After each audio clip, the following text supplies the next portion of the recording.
सस्ती सी इस लिक्विड का इस्तेमाल करके आप अपने सभी पौधों पर सालों भर फ्लावरिंग ले सकते हैं। वो पौधे जो नवंबर दिसंबर में डोरमेंट हो गए थे, अपराजिता, गुड़हल, मोगरा, या वो पौधे जो बिल्कुल भी फ्लावरिंग नहीं कर रहे थे जैसे अलामांडा है, इक्ज़ोरा है, रंजाई है, चांदनी है, डबल चांदनी है, ऐसे जितने भी पौधे हैं जो सर्दियों में फ्लावरिंग नहीं कर रहे थे, उन सभी पौधों को यदि जनवरी में इस तरीके से आप फीड करेंगे तो निश्चित तौर पर आने वाले 8 से 10 महीनों तक आप लगातार फ्लावरिंग ले सकते हैं। जितने भी फूल जो परमानेंट हैं उन सब पर आप इसका इस्तेमाल कर सकते हैं।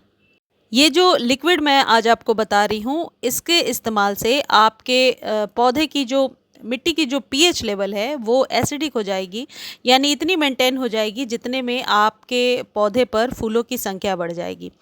यदि आपके पौधे पर चींटियों का अटैक है या कोई फंगल इन्फेक्शन है तो उससे भी राहत मिलेगा। सर्दियों में अक्सर हमारे पौधों पर फंगल इन्फेक्शन हो जाता है, तो इसके लिए ये सस्ती सी लिक्विड का आप इस्तेमाल कर सकते हैं।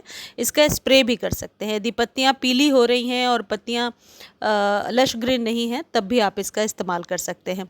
यदि आपने बचा लिया है सर्दियों में मॉस रोज़ यानी पोर्टुलाका को, तो उस पर भी आप इसका इस्तेमाल कीजिए, क्योंकि बसंत के साथ ही ये सारे पौधे फ़ैब में फ्लावरिंग करना शुरू करेंगे। तो 2 महीने यदि आपने अच्छे से फ़ीड नहीं किया है, इन पौधों को अब आप फ़ीड कीजिए। और इसका इस्तेमाल आप क्रोटोन वगैरह में भी कर सकते हैं, या तुलसी जी में इसका इस्तेमाल नहीं करना है इस लिक्विड का, बाकी जितने भी पौधे हैं सब में इसका इस्तेमाल किया जा सकता है। अब इसके लिए आपको क्या करना है, सबसे पहले जनवरी में एक चीज़ आप करेंगे कि सबसे पहले सभी पौधों की गुड़ाई कर दीजिए। गुड़ाई करने के बाद आप मिट्टी को थोड़ा सूखने दीजिए, क्योंकि ओस वगैरह से, ओस ज़्यादा पड़ने की वजह से मिट्टी जो है हमेशा नम रहती है, तो इसलिए भी हमारे पौधे के पत्ते पीले होने लगते हैं। कनेर में भी आप इसका इस्तेमाल ज़रूर कीजिएगा। जितने भी मेरे पास फ्लावर्स हैं मैं नाम बताती जा रही हूँ, बाकी कुछ रहता है तो आप कमेंट सेक्शन में पूछ लीजिए, मैं बता दूँगी। ये जो चीज़ हम इस्तेमाल करने वाले हैं ये है फिटकरी, लेकिन उसके पहले जो चीज़ नर्सरी वालों ने सजेस्ट किया है, जो माली भी इस्तेमाल करते हैं, आप वो पहले डालेंगे, और वो है नीम खली। नीम खली अभी आप अपने सभी पौधों पर ज़रूर डालिए। जितने भी आपके पास फूलों वाले पौधे हैं उन पर यदि नीम खली का आप इस्तेमाल कर देते हैं अभी, तो निश्चित तौर पर पौधे सूखेंगे नहीं। और इसका इस्तेमाल 3 महीने बाद फिर से करना है। 1 से 2 चम्मच, यदि 8 से 10 इंच का कंटेनर है तो 2 बड़े चम्मच से भर के इस्तेमाल करेंगे।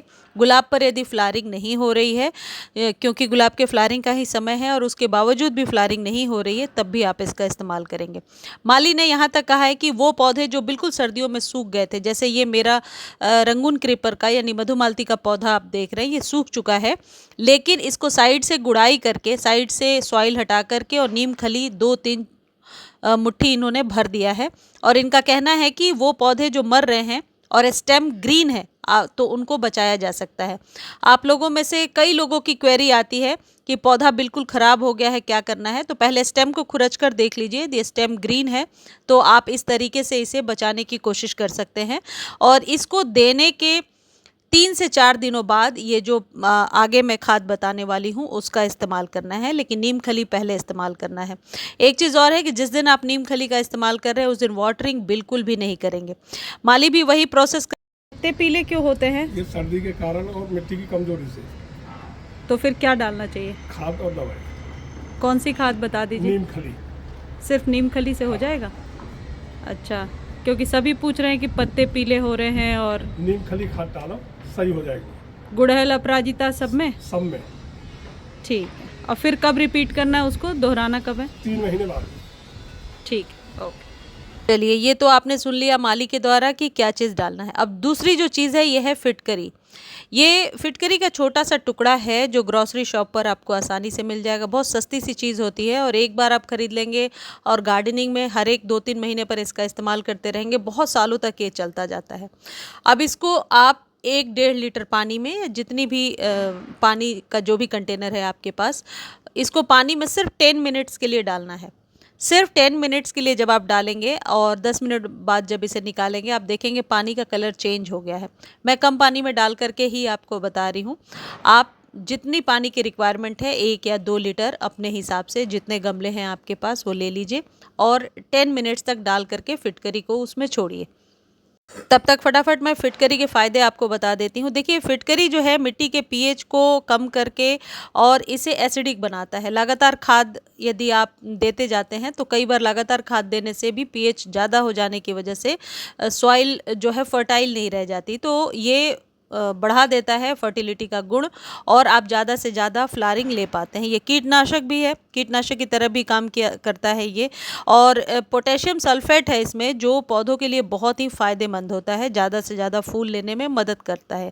आपने सुना भी होगा कि फिटकरी का इस्तेमाल गार्डनिंग में बहुत सालों से किया जाता रहा है। गुलाब पर इसका इफ़ेक्ट बहुत ही अच्छा है।